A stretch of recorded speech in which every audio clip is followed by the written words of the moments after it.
جی عابد صاحب بتائیے گا کہ اس وقت آپ حلقہ نمبر 5 سے جو ہے وہ 2 پارٹیوں کے حمایت یافتہ اور تیسری جو ہے وہ ایکشن کمیٹی گلگت بلتستان کے بھی آپ حمایت یافتہ ہیں. کیا مشن لے کر آئے ہیں, کیا منشور ہے, کیا کرنا چاہ رہے ہیں, کیا تبدیلی لائیں گے؟ بسم اللہ الرحمن الرحیم. ہارون صاحب سب سے پہلے آپ کا یہاں پر شاہد صاحب بیٹھے ہوئے ہیں, ہمارے کبیر اللہ شاہ صاحب بیٹھے ہوئے ہیں, آپ تمام صحافی حضرات کا بہت شکریہ, اور دیگر جو صحافی حضرات ہیں. آپ لوگوں نے ہمیشہ جب بھی ہماری کوئی آواز ہوئی, جب بھی کوئی تحریک چلی, آپ لوگوں نے بھرپور ہمارا ساتھ دیا اور ہماری آواز دنیا کے کونے کونے تک پہنچائی. آپ تمام دوستوں کے مشکور ہیں. سب سے پہلے آپ نے جو سوال کیا کہ اس الیکشنوں میں آپ کے آنے کا مقصد کیا ہے,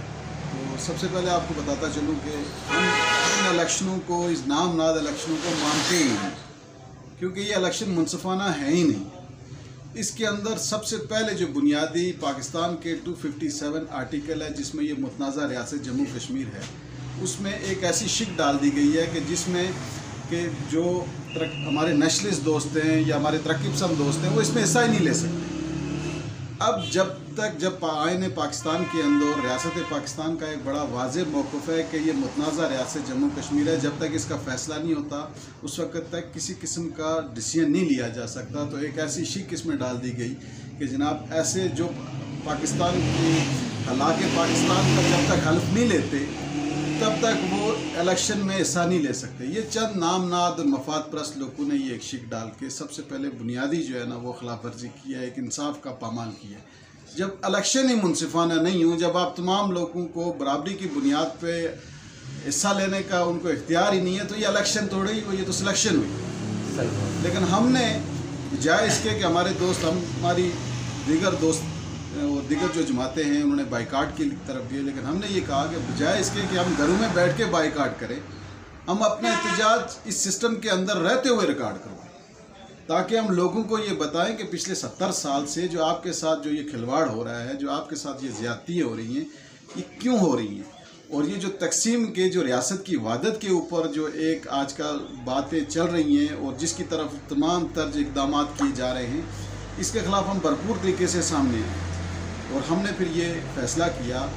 ہماری عوامی action committee Gilgit Baltistan Azad Kashmir zone اور ہماری عوامی ورکر پارٹی, جس کو آپ تمام دوست جانتے ہیں, اور دیگر دوست ہمارے ترقی پسند جو دوست ہیں انہوں نے بھی ہمارا بھرپور ساتھ دیا. اور عوامی ورکر پارٹی اور ہماری عوامی ایکشن کمیٹی یہ کسی کو 4000 مربع میل پہ پھیلی ہوئی جماعت نہیں ہے, یا کسی ایک علاقے کی نمائندگی نہیں کرتی. اللہ کا بہت بڑا احسان ہے کہ ہم پورے 85,500 مربع میل پہ ہم موجود ہیں. ہم جموں کے اندر بھی ہیں, ہم سری نگر کے اندر بھی ہیں, ہم لداخ کے اندر بھی ہیں, ہم لیہ کارگل کے اندر بھی ہیں, ہم گلگت کے اندر بھی ہیں, ہم سکردو کے اندر بھی ہیں, ہم استور کے اندر بھی ہیں, ہم آزاد کشمیر کے کونے کونے میں موجود ہیں اور ہماری نمائندگی موجود ہے. اور اسی وجہ سے اور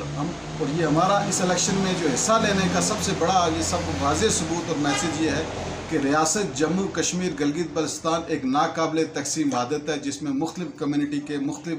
قومیتوں کے لوگ رہتے ہیں اپنے اپنے تشخص کے ساتھ, وہ اس ریاست کے ساتھ جڑے ہوئے ہیں, اور اس کی تقسیم ناقابل قبول ہے. اور یہ سوال ہی نہیں پیدا ہو کہ اس ریاست کو تقسیم کیا جائے, کیونکہ اس ریاست کی تقسیم نہ صرف 1 ارب سے زیادہ جو اس پورے جنوبی ایشیا کے خطہ ہے اس کو ڈسٹیبل کرے گی, اور آلریڈی ہوئی ہے.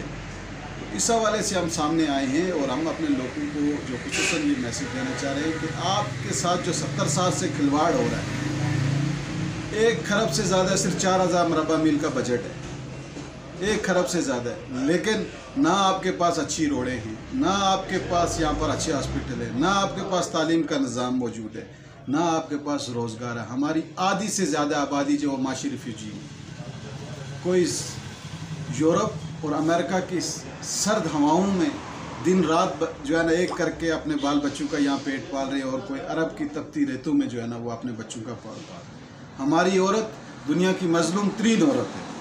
کہ جو ساری زندگی پہلے اپنے خامدوں کا انتظار کرتی رہی, پہلے پھر اپنے بچوں کا انتظار کرتی رہی, اور پھر یہ سارا سلسل آج تک جاری ہے, اور وہ انتظار میں ہوتی ہے کہ کب اس کے خامد کی کیسی کوئی خبر آئے, شاید وہ 2 سال بعد آئے, سال بعد آئے, اور اسی طرح وہ اپنی زندگیاں, اپنی جوانیاں, اپنی ساری زندگیاں اب. اور یہ خصوصاً یہ جان بوجھ کے کیا گیا تاکہ اس علاقے میں نہ روزگار پیدا ہو,